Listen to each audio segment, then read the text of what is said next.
छात्र भारतीचे विद्यार्थी संघटनेचे राज्याचे कार्याध्यक्ष माननीय अनिकेत दादा घुले यांना झालेल्या मारहाणीच्या निषेधार्थ संगमनेर प्रांत कार्यालयावर निघालेल्या मोर्चामध्ये सहभागी झाले वंचित बहुजन आघाडीच्या वतीने पाठिंबा जाहीर केला। मंत्री नितेश राणे यांच्या विरोधात निवेदन देण्यास गेलेल्या कार्यकर्त्यांवर पालकमंत्री माननीय राधाकृष्ण विखे पाटील यांच्यासमोर त्यांच्याच कार्यकर्त्यांनी पोलीस प्रशासनाच्या उपस्थित मारहाण केली। राज्यभरात ठिकठिकाणी वाढत असलेल्या हिंसाचाराच्या घटना लोकशाही पद्धतीने न्याय मागत असताना होणारी मुस्कटदाबी नेत्यांची मंत्र्यांची बेभान वक्तव्य समाजामध्ये तेढ निर्माण करण्याचे प्रयत्न या सगळ्या विरोधात जनमानसात प्रचंड चीड निर्माण झालेले दिसत आहे। यावेळी डीवायएसपी सोनवणे यांना निवेदन घेऊन आरोपींवर कार्यवाही व्हावी यासाठी आग्रह धरला। निषेध सभेसाठी आमदार कपिल पाटील, माजी आमदार डॉक्टर सुधीर तांबे, वंचितचे राज्य प्रवक्ते उत्कर्षताई रुपवते, सेवा दलाचे राष्ट्रीय अध्यक्ष Ajit Shinde, communist party of इंडियाचे राज्य सचिव डॉक्टर अजित नवले, सेवा दलाचे राज्याचे अध्यक्ष राजभाऊ कांदळकर, छात्र भारतीचे राज्याचे अध्यक्ष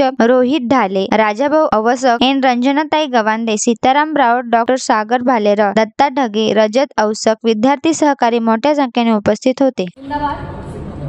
आजच्या या निषेध सभेसाठी जमलेले आपले सगळे मार्गदर्शक नेते आणि सगळे सहकारी, खरं तर विषय गंभीर आहे, कारण कालपर्यंत यूपी, बिहार या ठिकाणी राजस्थानमध्ये बॉम्ब लिंचिंग बघत होतो आणि आज आपल्या घरापर्यंत ते सगळे प्रसंग येऊन पोहोचले। थोडक्यात अनिकेत वाचवला।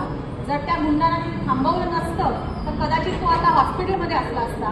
त्यामुळे या प्रशासनाने विशेषतः डीवायएसपी साहेब इथे आहेत, पोलीस इन्स्पेक्टर साहेब इथे आहेत, वारंवार या घटना संगमनेरमध्ये वाढत आहेत याची नोंद घ्यावी आणि असं पुन्हा घडणार नाही याची शाश्वती या प्रशासनाने या सगळ्या युवकांना आणि युवतींना दिली पाहिजे, हा माझा पहिला आग्रह आहे। आज या मोर्चाला येत असताना मला गाडीमध्ये फोन आला, श्रद्धेय बाळासाहेब आंबेडकर वंचित बहुजन आघाडीचे अध्यक्ष आहेत। मला माहित नाही बाकी पक्षांचं काय याच्यामध्ये ते आहे म्हणणं आहे, पण त्यांनी जाहीर पाठिंबा वंचित बहुजन आघाडीने ह्या मुद्द्याला दिलेला आहे आणि त्याप्रमाणे आमचे सगळे आज शहरातले असो जिल्ह्यातले असो आज या मोर्चासाठी ते उपस्थित आहेत। मुद्दा अगदी रास्त आहे। एक माणूस आहे, त्याला कुठलं तरी एक पद मिळालंय आणि जे काही त्याला पद मिळालं त्याच्या जोरावरती तो महाराष्ट्रभर विष पेरतोय। आजचा मुद्दा आहे का हा? गेल्या 1 वर्षापासून 2 वर्षापासून सातत्याने नितेश राणे करत आले। माझ्या प्रत्येक भाषणामध्ये मी त्यांना हेच म्हटलेले आहे आणि त्यामुळे आज जो हा प्रसंग इतका वाढलाय तो एका वेगळ्या वळणाला जाऊन पोहोचलाय। फक्त त्यांनी सांगावं आणि आपण ऐकावं। मी लग्न कोणाशी करायचं त्यांनी सांगायचं, मी कुठल्या मोहल्ल्यात राहायचं त्यांनी सांगायचं, मी खाटकाचं खायचं, हलालाचं खायचं का मल्हारचं खायचं हेही त्यांनी सांगायचं, मी कुठल्या कपडे घालायचे हेही त्यांनी सांगायचे। आणि आता अनिकेत घुले छात्र भारतीचा कार्यकर्ता यांनी निवेदन कशाबद्दल द्यायचं हे पण त्यांनी सांगायचं, म्हणजे आपण चाललोय कुठे।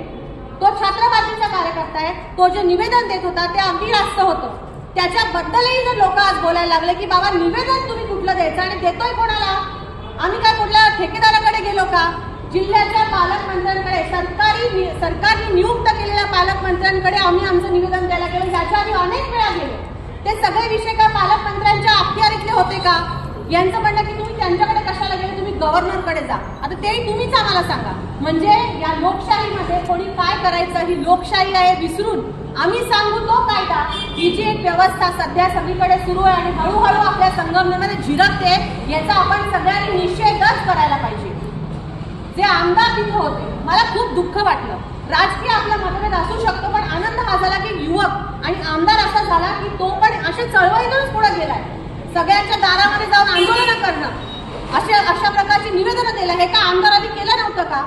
याच्या आधी कधी झालेलं नाही का संगमनेरमध्ये? तुम्ही आमदार झाल्यावरती जेव्हा तुमच्या मित्राला अनिकेतला ते ओळखत नाही याच्यातला भाग नाहीये, अनिकेतला अमोल खताळ चांगले ओळखतात, अनिकेत काय काम करतो त्याची पोस्ट वाचा। कुठल्याही कॉलेजमध्ये विद्यार्थ्यांचा फ्रीचा प्रश्न असेल, ऍडमिशनचा प्रश्न असेल, तेव्हा तुम्हाला अनिकेत गोड वाटतो, पण जरा पालकमंत्र्यांना कठीण प्रश्न विचारतो किंवा एखाद्या बेभान अशा झालेल्या मंत्र्याला जिल्हाबंदी करा हे म्हणायला जातो, तेव्हा तुम्हाला अनिकेत कोणाचा तरी एजंट वाटतो। ही अतिशय दुर्दैवी गोष्ट आहे आणि अमोल खताळांचा ह्या निमित्तानं मी इथे निषेध करते। एक युवक म्हणून, एक युवक कार्यकर्ता म्हणून त्यांनी त्या मुलांच्या बाजूने तिथे उभं राहायला हवं होतं। पालकमंत्री महोदय आधी दादा बोलले अगदी योग्य आहे, त्यांनी जर थांबवलं असतं तरी तिथेच थांबलं असतं, पण तेही कुठेतरी या सगळ्यांना पांघरून घालतात अशी सरळ भूमिका दिसते। आणि या सगळ्यांना सोडावं, मुख्यमंत्री सरळ नितेश राणे, आपण ऐकतो आका वगैरे शब्द नवीन आहेत। आमचा बाप सागर बंगल्यावर बसलाय असं सांगणारा मंत्री आज आपल्या राज्यामध्ये आहे. तो बेभान वक्तव्य करतो, तो दोन समाजांमध्ये वाटेल तशी तेढ निर्माण करतो आणि मुख्यमंत्री महोदय त्याला काहीच करत नाही. या सगळ्यांच्या विरोधात आज आपण सगळे उभे आहोत. अनिकेत, तू एकटा नाहीस, आम्ही सगळे तुझ्या सोबत आहोत. त्याच्या पुढचा आणि सर्वात धोकादायक प्रश्न जो इथे उभा राहतो तो म्हणजे पोलीस प्रशासनाचा.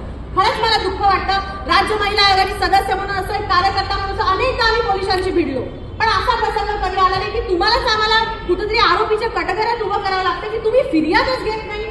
तुम्ही फिर्याद घेताना हेही बघत नाही की काय काय झालंय. साहेब स्वतः तिथे उपस्थित होते. मी त्यांना विनंती करणार आहे, पण ही शेवटची विनंती. यानंतर आता साहेब विनंती आमच्याकडून होणार नाही, याच्यानंतर ऍक्शनच होणार. आणि ते करत असाल तुम्ही लक्षात घ्या, तुम्ही स्वतः तिथे होते, त्यांना मारहाण झाली, हा FIR तुम्ही नोंदवून घ्यायला पाहिजे तर तो नोंदवला नाही.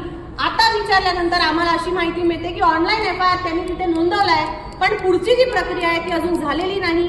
कारण तो FIR त्याच्यामध्ये कलमं कुठली टाकायची, मग फोन हिसकावले होते, ते दरोडा टाकला होता का हिसकावले होते का आपस ते कोण चालत चालत त्यांच्याकडे आले हेही त्यांना माहिती नाही. त्या सगळ्याची शहानिशा केल्यानंतर ती कलमं टाकणार आहेत. हे अतिशय धक्कादायक आहे. म्हणजे आम्ही तुम्हाला आता लॉ शिकवायचा इथपर्यंत जर दिवस आले असतील तर आमच्या